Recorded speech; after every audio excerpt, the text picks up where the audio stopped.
Alors Moussa, c'est un adolescent qui a 14 ans, je crois, qui, un vendredi dernier, sortait de la mosquée avec un ou deux de ses copains et qui, en rentrant chez lui, dans son quartier, a été pris la cible, a été la cible de tirs à l'arme de guerre. Il a été touché à l'abdomen et il est mort pas très longtemps après. Moussa, c'était un gamin qui n'était pas connu pour être dans les logiques de rue, les logiques d'affrontement ou de délinquance. C'était un môme très apprécié par ses enseignants, très apprécié par ses parents, très apprécié par les élus. Il participait au conseil municipal de la jeunesse. C'est quand même le signe d'une forme d'interconnaissance forte entre une partie de la jeunesse sélectionnée, triée, je ne sais pas comment elle est réunie, et la municipalité et ses dispositifs. Et donc, ce qui a fait que les rassemblements qui ont eu lieu, notamment un dans l'espace jeunesse, où la famille était reçue par le maire, finalement tout le monde est venu lui rendre un petit peu hommage parce qu'il était assez apprécié. Donc le profil de Moussa me fait penser à celui de Romuald, qui en 2000 avait été assassiné par arme à feu également, dans les affrontements entre différents quartiers d'Évry, de Courcouronnes, etc. Et pareil, il a été pris pour cible, non pas parce qu'il était Romuald impliqué dans les affrontements, comme là Moussa est impliqué dans les affrontements, mais parce qu'il habitait tel quartier. Donc les balles qui l'ont touché visaient le quartier et son honneur. Généralement, mis à part le cas très emblématique du petit Sid Ahmed qui a été assassiné à la Courneuve, au 4000, dans des échanges de tirs entre deux clans qui étaient impliqués dans le trafic de stupéfiants et qui luttaient justement pour le pouvoir dans la rue. Il y avait des enjeux d'hégémonie dans la rue, donc des enjeux économiques majeurs. Lui, il nettoyait la voiture avec son père et il a été pris entre deux feux. Là, on était dans des logiques criminelles. Ce qui se passe bien souvent à Marseille, en région parisienne ou ailleurs, lorsque c'est des personnes qui sont impliquées dans le trafic de stupéfiants et qui se font assassiner et cibler, on n'est plus dans le registre et le répertoire d'action des logiques criminelles. Là, pour le cas de Moussa, on est dans un registre, pour l'instant, avec les informations qu'on a d'affrontements et de rivalités de quartier, qui ont été réactivées assez récemment, de rivalités de quartier qui existaient depuis un bout de temps mais qui s'étaient calmées. De toute manière, ces conflits-là sont cycliques. Il y a toujours des phases d'accalmie très longues qui prennent le pas sur des phases d'intensité très fortes. Mais le fait de tirer sur Moussa venait après d'autres tirs à l'arme à feu qui venaient après des violences, soit par arme blanche, des coups de couteau, ou des violences physiques, qui venaient après d'autres bagarres. Et donc ce qui est intéressant, c'est que sur plusieurs jours, soit plusieurs semaines, il y a eu un enchaînement, il y a eu un engrenage, il y a eu une espèce de surenchère qui s'est mise en place et qui n'a pas été stoppée à temps.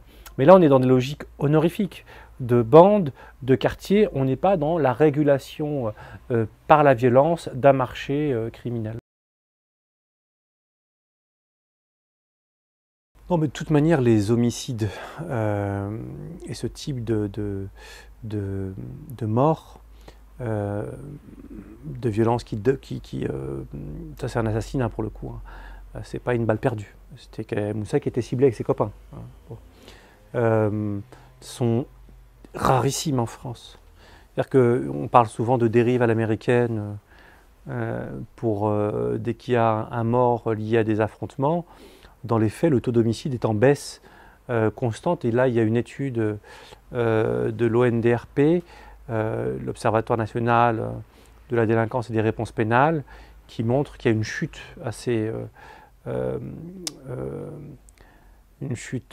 rapide et importante des homicides à Paris, et je crois que c'est en proche banlieue aussi.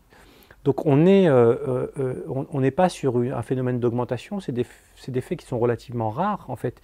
Ce type de conséquences-là, c'est rarissime, mais c'est aussi pour ça qu'il y a une telle indignation en fait.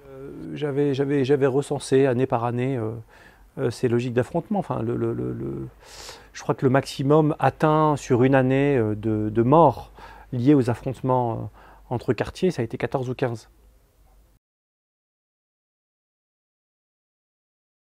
Non, Marseille est hyper médiatisé. Je veux dire, il y a des alertes dans tous les médias, des alertes violence, règlement de compte. Marseille, ça ressort, ça remonte et c'est médiatisé systématiquement, contrairement à ce qui se passe dans l'agglomération lyonnaise, ce qui se peut se passer en Île-de-France. Donc, je sais qu'ils avaient fait le classement, des morts liés aux affrontements, hein, des assassinats liés aux affrontements entre bandes, aux rivalités, au règlement de compte. Voilà, c'est le terme que je cherchais. Et historiquement, la Corse et PACA, pour des raisons liées à l'implication du milieu, historiquement, ça reste les deux départements, les deux régions les plus rapportés au taux d'habitants qui sont en haut du classement. Mais ces 15 dernières années, on a vu la montée en puissance dans le classement.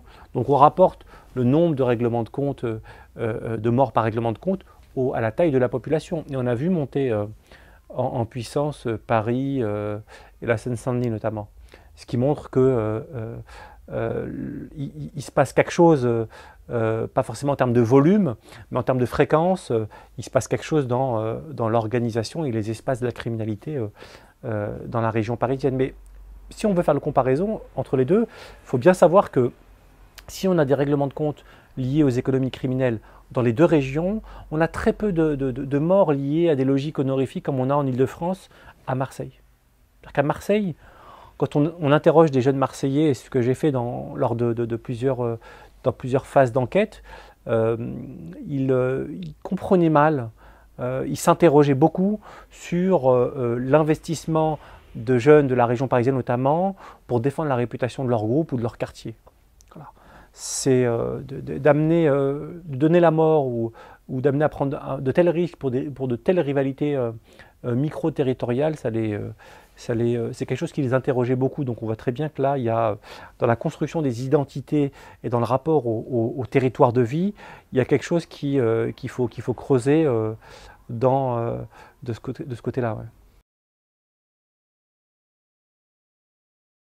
Non, la faible médiatisation renvoie à mon avis à quelque chose de moins avouable, qui est qu'au fond la France est la métropole. Essentiellement, parce que quand on intègre les départements et les territoires d'outre-mer, je sais que la Guadeloupe et la Guyane sont largement devant en fait, en termes de violence létale.